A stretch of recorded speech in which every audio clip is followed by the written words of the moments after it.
how are you? I hope you're very well. I'm still wearing my pajama top, hope that's okay. Yeah, so today's video is Never Have I Ever, the theatre edition. Give my regards to Broadway. I wonder when that's gonna get old. May already be there. Yeah, so I found some theatre-y Never Have I Evers and I'm gonna share them with you today. But before we jump into it, please do give this video a thumbs up if you enjoy it, and please do also subscribe and check the notification bell because I will love you forever. And also make sure to follow me on Instagram, Twitter and Snapchat and we can be best friends. Yeah, let's jump into it. Have you ever seen a show on your own? I have. I've actually seen loads of shows on my own. The first one I ever saw on my own was Death Trap. That was a play with Jonathan Groff in it. I've also been to see Once, The Book of Mormon. I went to see Harry Potter on my own. Yeah, loads. Have you ever fancied a co-star? I have. Yeah. Not in a while. When I used to do theatre when I was a teenager. Oh, I fancied all of the boys. They're probably all gay, as everyone in theatre is. But yes, I did. Have you ever snuck into a show? I have not. One of my friends told me that she snuck into Wicked once, just for the second act. So she said that she was near the Wicked theatre and she was a bit drunk. It was obviously the interval and people had gone outside for a fag. She went back in with them and then just found an empty seat and watched the second half of Wicked. Just crazy, but no, I haven't done it. Have you ever slept in the theatre?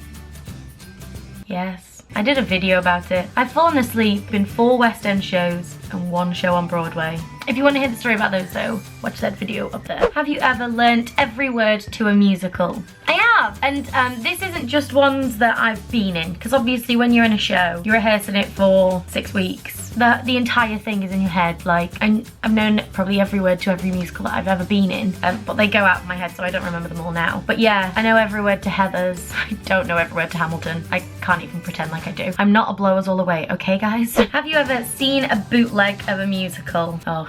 I've seen many, yeah. I remember the first bootleg I ever saw was of Legally Blonde and I bought the bootleg on eBay. I was really young at the time. I was too young probably to know what I was doing and I definitely shouldn't have been able to buy things from America online.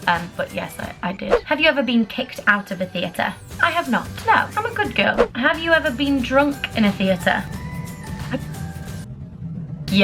Yeah, I have. I thought I hadn't, but I definitely have. Sorry, the doorbell just rang. Where was I? Drunk in a theatre. Oh my god, yes, I've been drunk in a theatre. Just all come flooding back to me. So Scott Allen, if you don't know who he is, you probably do. He is a composer and, oh, I'm out of breath because I just ran up the stairs. He's a composer and he writes musical theatre songs and he often has many West End performers singing his songs in like concerts and things, and I've been to quite a few of them and they tend to be late at night, obviously after shows are finished, so they tend to be around 11:30 and then go on to pretty late, and by then I've had a few drinks and oh my god, I got really drunk talking to Cynthia Erivo and her mum once after a Scott Allen show. And if you want to hear about that then let me know and I will tell you about it in a video. It's just embarrassing. A Tony Award winning actress who I was drunk with her mum and her boyfriend, and yeah.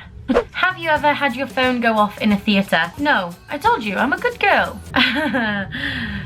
Yeah.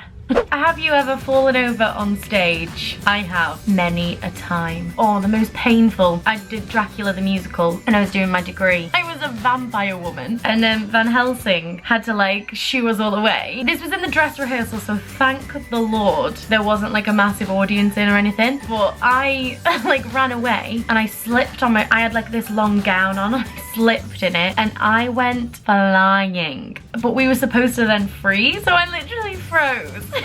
My arms, I was on the floor. We were supposed to be frozen, like running away, and I was frozen like on the floor with my arms in the air and my legs in the air as well, because I just fell and froze and I really hurt my hip. It like, I can like still feel the pain and it was so funny. But somebody else fell over in that show when we had an audience in and she fell down the stairs while she was singing a solo. She didn't even skip a beat. She was such a professional. Oh my god, I was like, mate, wow. Have you ever cried because you didn't get a part? I have. I'd like to say I was above this, but no, I've cried when I've not got something before. You know, it's hard. Especially when you put a lot of effort and time into an audition, you go into the audition room, even if you feel like you smashed it or you didn't smash it, you never really feel like you get to show, I don't think, everything that you can do and why that part should be yours. And then when I've not got roles, I don't even care. Do you know what? Crying just shows that you do take things, that you care about what you're doing. So I'm not even like ashamed or embarrassed that I cried.